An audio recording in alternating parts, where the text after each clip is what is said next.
నమస్కారం. శ్రీమద్ ఆండాళ దివ్య తిరువడిగలే శరణం. శ్రీమతి రామానుజాయ నమ. ఈరోజు మనం తిరుప్పావైలో 6వ పాసురాన్ని చదివి దాని అర్థాన్ని తెలుసుకుందాం.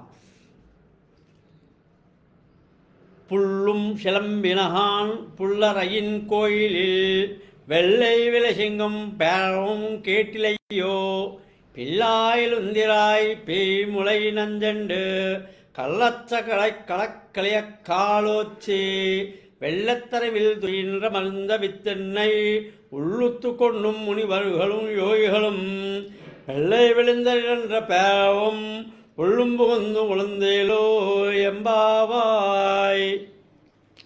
ఇక్కడ చాలా ఆశ్చర్యమైనటువంటి విషయం ఏంటంటే, ఎక్కడో కలియుగం మొదట్లో జరిగినటువంటి సంఘటన ఇది. అంటే అప్పుడే కలియుగం స్టార్ట్ అవుతుంది. అక్కడ శ్రీ విల్లిపుత్తూరులో ఆ పెరియాల్వార్ అనే స్వామికి ఈ అమ్మాయి బిడ్డ తులసీవనంలో దొరకడం, గోదాదేవి పెద్దగా ఈ అమ్మాయి పెరిగి పెద్దదయ్యి, నేను మహావిష్ణువుని పెళ్లి చేసుకుంటాను, రంగనాథ స్వామిని పెళ్లి చేసుకున్నాను అని చెప్పి అదే మాట మీద నేను ఉండి తండ్రిని ఒప్పించి ఆ గొప్ప గొప్ప రాజులు ఆ రోజులో అందరూ చాలా పెద్ద పెద్ద రాజ్యాలు అన్నీ ఉండేది. అందరూ ఆ యొక్క శ్రీరంగం పట్టణానికి వచ్చి రంగనాథుడి యొక్క మందిరంలో శ్రీరంగంలో అందరి ముందు కూడా ఆమె మహావిష్ణువు శ్రీరంగనాథుడిలో ఐక్యమైపోయినటువంటి సంఘటన.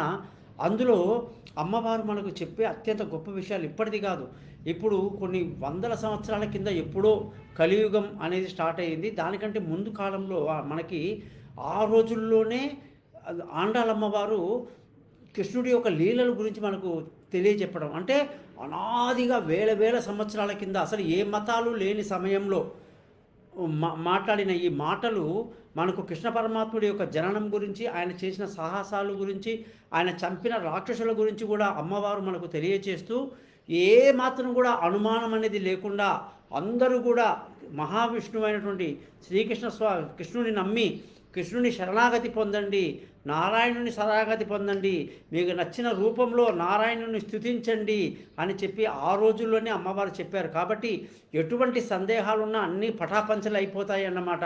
ఇక అమ్మవారు ఏం చెప్పారు 6వ పాశురంలో అనేది మనం ఈరోజు చూద్దాం.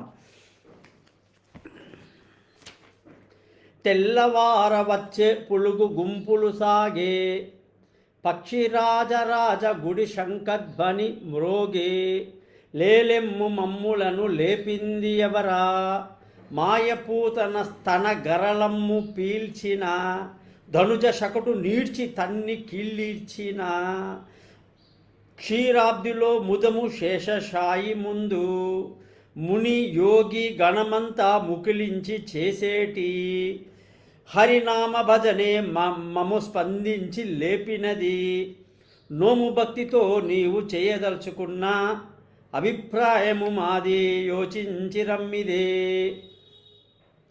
గోదాదేవి నోము తెలియని కన్యను మేల్కోవడం అనమాట, కన్నె పిల్లని మేల్కుతుందనమాట. ఇలాగా, ఓ చెలి ఇంకను నిద్రమత్తులో జోగుతున్నావా, లెమ్ము త్వరగా లెమ్ము మేల్కొనుము, ఈ వేకువ జామున పక్షి జాలమంతా కూతలు పెడుతూ తమ గూళ్ళను వదిలి వెళ్ళిపోతున్నాయి. ఈ ప్రశాంత సమయంలో గరుడవానుడైన శ్రీ స్వామివారిని మేల్కొలిపే ఆలయ శంఖధ్వని నీ చెవులకు వినబడలేదా, ఓ చిన్నదానా మేల్కొనుము, చనుబాలు తాగి పూతనను సంహరించినవాడు, తన చిన్ని పాదములచే శకటాసురుణ్ణి బంధించిన వాడు అయిన నందబాలుణ్ణి గూర్చి పాడుతున్న పరమగానములు వీణులు విందుగా వినుము. జలదిలో అనంతుడనే శేషునిపై యోగనిద్రలో శయనించిన జగన్నాథుని గురించి ఈ వేకువన నిద్ర మేల్కొని మునులు పరమయోగులు హరి హరి అని ఆహ్లాదంగా ఆనందంగా వారు చేస్తున్న నామ సంకీర్తనం నీకు వినరాలేదా, ఓ బాలా ఇకనైనా త్వరగా మేల్కొనుము, మనం వ్రతం ఆచరించవలసి ఉన్నది అని అమ్మ మొట్టమొదటి పూతన సంహారం గురించి, శకటాసురుని యొక్క సంహారం గురించి తెలియచేస్తూ రాను రాను పాసురాల్లో అనేక రాక్షసుల పేర్లు చెప్పి వాళ్ళు ఏ రూపంలో అమ్మ వర్ణిస్తుందన్నమాట. ఆ విధంగా మనమంతా కూడా ఈ యొక్క హరినామ భజన చేస్తూ ఈ యొక్క మార్గశీర్ష మాసంలో మనమంతా కూడా హరినామ భజన చేద్దాం. గోవింద హరే గోపాల హరే హే గోపి గోపబాల. గోవింద హరే గోపాల హరే హే గోపి గోపబాల. గోవింద హరే గోపాల హరే హే మురళి గానలోలా. గోవింద హరే గోపాల హరే హే మురళి గానలోలా.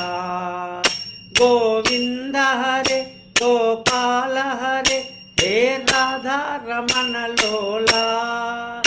గోవింద హరే గోపాల హరే హే రాధా రమణ లోలా. గోవింద హరే గోపాల హరే హే రాధా రమణ లోలా. గోవింద హరే గోపాల హరే హే నంద గోపబాల. గోవింద హరే గోపాల హరే హే నంద గోపబాల. గోవింద హరే గోపాల హరే హే గోపి గోపబాల. గోవింద హరే గోపాల హరే హే గోపి గోపబాల. గోవింద హరే గోపాల హరే హే మురళి గానలోలా. గోవింద హరే గోపాల హరే హే మురళి గానలోలా. గోవింద హరే గోపాల హరే హే రాధా రమణ లోలా. గోవింద హరే గోపాల హరే హే రాధా రమణ లోలా. గోవింద హరే గోపాల హరే హే నంద గోపబాల. గోవింద హరే గోపాల హరే హే నంద గోపబాల. గోవింద హరే గోపాల హరే హే గోపి గోపబాల. శ్రీమదాండాల దివ్య తిరువడిగలే శరణం.